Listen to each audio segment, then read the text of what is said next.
Most people spend their whole lives trying to earn more money. That sounds reasonable. It also explains why so many of them work harder every decade and still never get anywhere close to real freedom.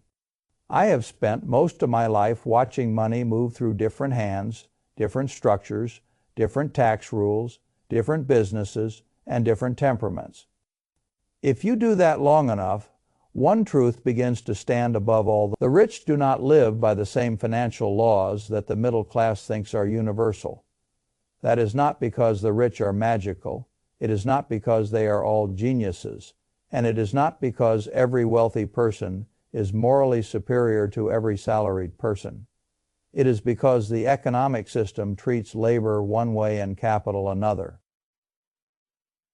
Once you see that clearly, a great many things that once looked confusing begin making perfect sense. You stop asking why some people seem to get richer almost without selling anything. You stop asking how a billionaire can report a tiny salary and still live in a way no salary could support. You stop asking why some people appear to pay less tax, less interest, and less real economic pain than families who work hard every single day and never seem to catch their breath. The answer is not hidden. The answer is simply buried under language most people never bother to study. The average person thinks wealth is built by income, work hard, get paid, climb the ladder, receive a raise, maybe receive a bonus. Perhaps if the year is especially generous, someone sends a congratulatory email with the energy of a pizza party pretending to be wealth creation. Then the household organizes its life around what lands in the checking account each month. That is how most people live. They think in paychecks, they think in monthly cash flow, they think in after-tax dollars. And because they think this way, they build a life that depends on labor continuing without interruption. That is an exhausting architecture. It is also fragile. If you want to understand the difference between earning money and building wealth, you must begin with something many people never notice. To the truly wealthy, ordinary income is not the prize. It is often the problem. Income is visible. Income is taxable. Income is tracked, sliced, and reduced before it can even be fully touched. A person earning a high salary can lose a shocking percentage before the money ever becomes his in any practical sense. Federal taxes, state taxes, payroll taxes. The hands between the work and the net check are many. People treat this as normal because it is common. Common and favorable are not the same thing. Now compare that with what happens when a person owns appreciating assets. A stock rises, a business grows, a piece of real estate compounds in value. A private company becomes more valuable. A stake in something productive climbs over time. The owner may now be much richer on paper, but under current rules he does not owe tax merely because the asset became more valuable. That is a remarkable difference. The worker is taxed when he earns.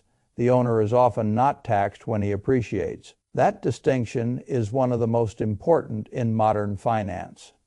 Most people miss it entirely because they are too busy trying to increase the first thing while never fully understanding the power of the second.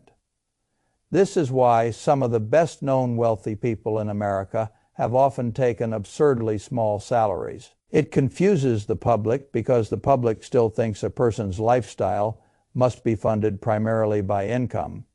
It is not. Not if the person owns enough appreciating assets. If you hold a large enough stake in a company, your balance sheet can move by hundreds of millions or billions, while your official salary remains tiny enough to look almost comical. The salary is not where the life is funded. The salary is a piece of theater left over from an older model of thinking. Real wealth sits somewhere else. It sits in ownership, it sits in equity, it sits in the growing value of things that are not sold. And this leads to the principle that quietly favors capital over labor more than almost any other. You are generally not taxed on the gain of an asset until you realize that gain by selling it. This sounds technical. It is not technical at all once translated into ordinary language. If you buy something for one price and the market later values it much higher, the gain exists. It is real in a balance sheet sense. But as long as you do not sell, the tax bill usually does not arrive. That changes the whole game. Imagine a person buying a piece of real estate for $100,000. Years pass, the property becomes worth $1 million. The public looks at him and says he is much richer. Correct. But the government does not behave as though he earned $900,000 in cash that year. Why? Because he did not sell. The wealth exists, but it exists in the asset that gain is unrealized. This is one of the most valuable ideas in all of finance because it reveals what the wealthy have understood for generations.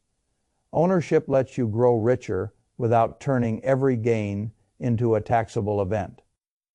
And once you understand that, the next question becomes obvious. If the wealth is locked inside the asset and selling triggers taxes, how does the wealthy owner actually live? This is where ordinary thinking breaks down completely. The average person believes there are only two options. Either you earn money through labor or you sell something to get cash. That is how most people live. So it feels like a universal law.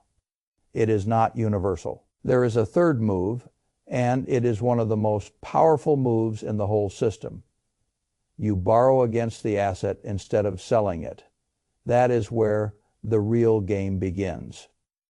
Now, before I go further, let me explain why this is so hard for ordinary people to understand. Most debt that ordinary people encounter is ugly debt. It arrives in the form of mortgages too large for the household, auto loans on depreciating vehicles, credit card balances growing at grotesque rates, or student debt hanging over the first productive decade of adult life. The average borrower enters a relationship where the terms are hostile because the bank sees risk everywhere. And the bank is often right to see risk. The person has no real collateral beyond the item being financed. The income that supports the payments is labor income, which can disappear. The household has little cushion. The lender prices all of that fragility into the rate, so the average person experiences debt as a trap. That is the world he knows. He pays after-tax money to service liabilities that often do not produce anything. He borrows to consume. He borrows to bridge insecurity. He borrows because the present is too expensive, and the culture keeps telling him he deserves the next symbol of success before he can actually afford it. This is why debt feels like handcuffs to most people, and that is why they cannot imagine it functioning differently for someone else. But debt changes character completely when the borrower already owns large, appreciating, desirable collateral. Then the bank is no longer dealing with a fragile worker asking permission to consume. The bank is dealing with a capital owner offering security. The worker borrows against future labor. The wealthy borrow against current assets. That difference is everything. A person earning $150,000 a year with no savings, high fixed costs, and a fragile job may feel respectable. To the bank, he still looks vulnerable. A person with a large portfolio of stock, private business equity, real estate, or other appreciating assets may report little official income and yet be treated as extraordinarily safe. Why? Because the bank cares less about the story you tell yourself and more about the collateral standing behind the loan. Collateral is quiet. Collateral is objective. Collateral can be seized, refinanced, or otherwise relied upon. This is the hidden reason the rich borrow more cheaply and more easily than everyone else. They are not more loved. They are more secured. That distinction matters. Suppose a wealthy person owns $100 million in appreciated stock or income, producing real estate. He does not want to sell because selling would crystallize gain and trigger tax. So he goes to a private bank. He says, "I need liquidity, but I do not want to dispose of the underlying asset." The bank does not laugh him out of the room. The bank smiles because now the bank can extend a line of credit against those assets, perhaps 50% loan to value on certain securities, perhaps more on more stable collateral, perhaps structured differently depending on the asset type. The exact ratios matter less than the principle. The owner now has access to cash without sale. No capital gains event. No liquidation of the compounding asset. No interruption of the long-term ownership story. This is where the whole thing starts to look unfair to the ordinary eye. And in some ways, it is unfair. But fairness is not how finance is organized. Finance is organized around structure and collateral. The rich are not escaping the system. They are using the part of the system built for owners rather than workers. Once the loan is in place, a new world opens. The borrower can fund lifestyle, new acquisitions, business expansion, philanthropy, operating needs, or whatever else he wants, without ever turning appreciation into taxable sale proceeds. Meanwhile, the original asset can continue rising. That is the elegance of the arrangement. The asset keeps compounding. The owner gets liquidity. The tax bill remains delayed. This is why the phrase buy, borrow, die has become such a useful description. It sounds cynical. It is really just structural. First you buy appreciating assets, then you borrow against them instead of selling them, then you die with the assets, still largely intact, and then something even more remarkable can happen. The tax basis resets for heirs under current law through what is called the step-up in basis. This too sounds technical until you translate it into plain human consequence. Suppose a person bought $1 million of a great business decades ago. Suppose that stake is now worth $10 million. If he sells while alive, there is a large taxable gain. The tax code recognizes that he bought at one level and disposed at another. But if he never sells, and instead dies still owning the asset, the heirs may inherit the asset at the market value on the date of death as the new basis. That means the old gain can effectively disappear for capital gains purposes. It does not mean taxes never exist anywhere in every case. Estate planning is complex. Trust structures matter. Estate tax thresholds matter. Jurisdiction matters. But the core point remains. The unrealized gain that would have created a large tax bill during life can vanish under a properly structured transfer at death. This is one of the most astonishing asymmetries in all of modern wealth. The owner lives on borrowed money against appreciating collateral, avoids triggering gain, keeps the asset compounding, and then the heirs may receive a cleaner balance sheet than the public ever realizes. That is why I say the rich do not fund life the way most people think. They do not live on salary. They do not sell the family silver every time they want cash. They build wealth and assets, finance life through credit secured by those assets, and let the tax code and time do the quiet work. Now, I know what some people want to do at this point. They want to turn this into moral outrage alone. They want to say the system is rigged, the game is fake, and nothing useful follows from studying it except resentment. I do not agree. Resentment is rarely a productive use of intelligence. Recognition is much more useful. If you understand how the system actually rewards ownership, you stop organizing your life as if higher labor income alone will ever turn you into the financial equivalent of an owner. It will not. A high salary can make you comfortable. It can certainly improve your life. It can fund savings. It can create opportunity. But by itself, it is not the same thing as structural wealth. That is the first lesson ordinary people must learn if they want to stop serving a machine they do not understand. The second lesson is even more uncomfortable. The average household borrows in the worst possible way. It borrows to consume. It borrows to look successful. It borrows for the car, the bigger house than is wise, the wedding, the furniture, the holiday, the electronics, the little luxuries that become monthly obligations, and the whole parade of items that lose value the moment they are acquired. This is why ordinary debt becomes a trap. It is not merely debt. It is debt attached to things that do not produce, do not appreciate meaningfully, and do not generate cash.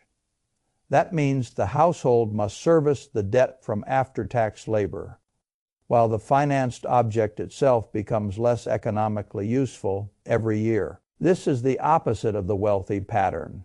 The wealthy borrow against assets that appreciate or throw off cash. The average person borrows for things that impress neighbors and weaken the future. That is not a debt strategy. That is a surrender strategy. The bank loves it because the spread is beautiful and the collateral is clear. The borrower hates it later because he has traded years of future labor for a rapidly normalizing present. I have seen this happen again and again. A family buys a home so large that the mortgage becomes the central character in the marriage. Then come the taxes, the insurance, the maintenance, the furnishing expectations, the psychological pressure to keep matching the image implied by the address. Then the second car, then the nicer schools, because the bigger house created a new standard of life. Soon the income is large and the freedom is small. That is the middle-class debt trap in one sentence. Large income, small freedom. Why? Because debt was used to buy identity rather than to control productive assets. I do not object to home ownership. I do not object to a comfortable life. I object to people pretending that every liability is secretly an asset because it made them feel prosperous for a little while. A primary residence can appreciate. Certainly, it can also be a cash-hungry, illiquid, emotionally protected object that crowds out the asset building that actually creates choice. Most people never examine this honestly because the culture flatters them for every visible sign of adult consumption. The world congratulates you for the house, the car, the remodel, the wedding, the visible life. It rarely congratulates you for restraint. It rarely congratulates you for cash flow.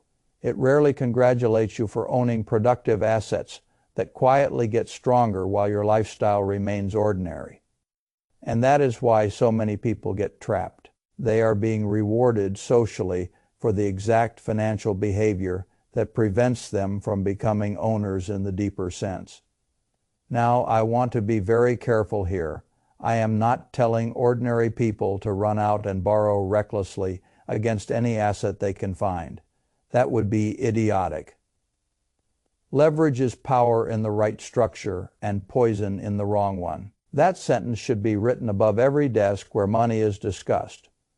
Leverage is power when the asset is durable, cash, generative, or strongly appreciating relative to a well-managed cost of capital. Leverage is poison when it is unstable, floating rate, poorly collateralized, attached to ego, or dependent on perfect conditions. The wealthy can use leverage intelligently because they often have enormous collateral cushions, diversified assets, sophisticated tax planning, multiple liquidity channels, and the ability to survive periods of volatility without forced sale. The ordinary household frequently has none of those protections. That is why imitation without understanding is so dangerous. Buy, borrow, die is not a slogan for irresponsible people to cosplay as financiers. It is a description of how the system rewards ownership at scale. If you want to learn from it, you must extract the principle, not blindly mimic the outcome. The principle is this: build your balance sheet around appreciating assets first. Make labor fund ownership. Make ownership reduce your dependence on labor over time. Use debt only where the spread and the structure truly work in your favor. Never use leverage to impress anyone. Never use leverage to fund an image. Never use leverage where the math depends on hope rather than resilience. And never confuse access to credit with progress unless the borrowed capital is moving into something that strengthens your financial future. This is where the phrase borrow for acquisition, never for ego becomes very useful. If debt helps you control something productive, something scarce, something that throws off cash, or has a reasonable expectation of durable appreciation, then you may be using debt as a tool. If debt helps you signal success before you have actually built the underlying balance sheet, then debt is using you. That is the dividing line. People ask me all the time why the rich seem to get richer faster. This is a large part of the answer. They do not merely have more money, they have better structures. A great fortune is not just a large pile of assets. It is a system of collateral, tax deferral, strategic borrowing, legal planning, and patient ownership. Meanwhile, the average person is operating on the opposite end of each dimension: tax first, borrowing expensively, spending on liabilities, saving in cash too long, selling too early, thinking in salary terms. That is not a personal flaw, so much as an inherited financial operating system. And bad operating systems produce bad outputs, even when the person inside them is hardworking and sincere. One of the most liberating things you can do is stop asking, "How can I earn more?" and begin asking, "How can I convert what I earn into capital that eventually lets me stop relying only on earning?" That is the shift, not labor versus laziness. Labor versus ownership. Once you see that, many ordinary financial decisions begin to look very different. A raise becomes not primarily a spending event, but an acquisition event. A bonus becomes not a reward for present consumption, but seed capital for an asset. A side income stream becomes not extra fun money, but additional ammunition to move out of the pure labor class and into at least partial ownership. You start asking whether the next dollar is better used to buy a stock, build a business, acquire a cash, generative property, eliminate destructive high-interest debt, or strengthen a structure that later allows you to act more like an owner and less like a permanent wage servant. That is how a financial life matures. It stops being a sequence of payments and becomes a sequence of capital allocation decisions. This is another place where people misunderstand me. I am not against enjoying life. I am against building a life that consumes every raise before the raise has a chance to become an asset. You can enjoy a meal, a trip, a home, a family, a beautiful life. But if every increment of success gets translated immediately into a more expensive baseline, then no amount of income will ever make you structurally wealthy. The machine will simply scale your obligations to meet your labor. A person can earn $200,000 and still live like a servant if all of it must continue arriving to support the life he built. Another can earn less and quietly become freer because a meaningful portion of his after-tax life is being continuously converted into ownership. That is why net worth matters more than lifestyle, and why balance sheet design matters more than visible consumption. The public admires spending because spending is visible. Ownership is quieter. Quiet is where much of wealth lives. Now, let us return to the final stage, because it teaches something morally awkward and financially essential.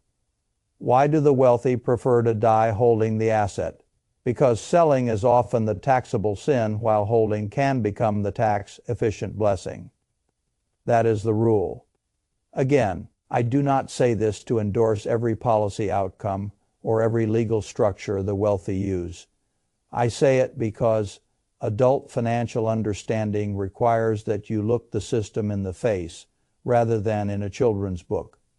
If a person buys well, holds long enough, borrows intelligently against appreciated collateral, services the debt through cash flow or other low friction sources, and then transfers the asset efficiently at death, he may have lived richly, deferred taxes, avoided realized gains, and passed on far more than a household living entirely inside wage logic can imagine.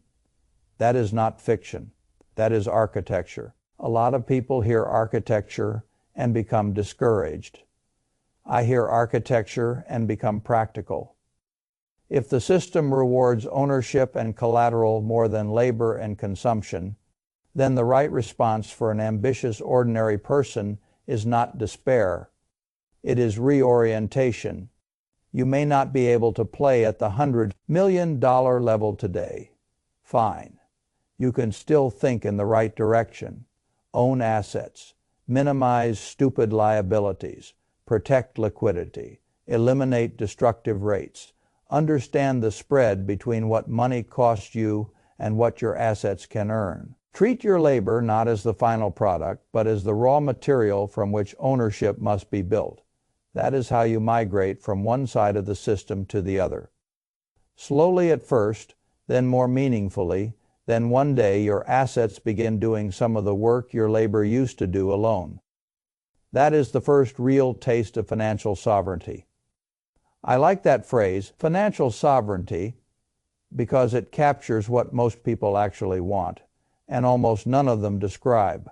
Well, they say they want more money. Often what they really want is less dependence. They want less dependence on the next paycheck, less dependence on every month going smoothly, less dependence on keeping the boss happy at any cost, less dependence on selling their time just to sustain the prior choices they made. That is what financial sovereignty means. Not no work, not fantasy, not a life without responsibility, a life where your financial structure is no longer entirely downstream of labor. That is the deeper promise of ownership. Not only more money, more control. The tragedy is that most people spend the very years when they could be building this structure proving instead that they can support a bigger lifestyle. They finance the illusion of success instead of the machinery of freedom. Then at 50 or 60, they discover that their income was large, but their net worth is weak, their liabilities are stubborn, and their choices are narrow. That outcome did not happen by accident. It happened because debt was used for ego and assets were treated as optional. It is amazing how often people do the exact opposite of what creates financial power and still call themselves responsibility, without understanding, is just obedient weakness. I prefer intelligent responsibility. That begins by seeing the system clearly. Labor is taxed. Appreciation is deferred. Collateral earns privilege. Cheap debt against strong assets behaves differently from expensive debt against fragile labor. Selling triggers consequences. Borrowing can delay them. Death can reset the field for heirs. Once you know that, you stop playing the game like a child and start studying what actually builds durable financial advantage. You may still live modestly for a while. Good. Modesty is often a far better launch pad for freedom than performance. You may still need years of labor, of course. Most people do. But if the labor is increasingly being converted into assets, if the assets are appreciating, if the liabilities are under control, if your borrowing is strategic rather than vain, then your life is moving toward sovereignty instead of away from it. That is the real point. Buy. Borrow die is not merely a trick of the super rich. It is a mirror held up to the rest of the society. It shows who is living from labor only. It shows who has begun converting labor into capital. It shows who understands collateral. It shows who still mistakes consumption for wealth. It shows who has a structure and who has only income. That is why I wanted you to understand it. Not so you could imitate billionaires theatrically, so you could stop building your life as if wages are the final form of money. They are not wages or fuel.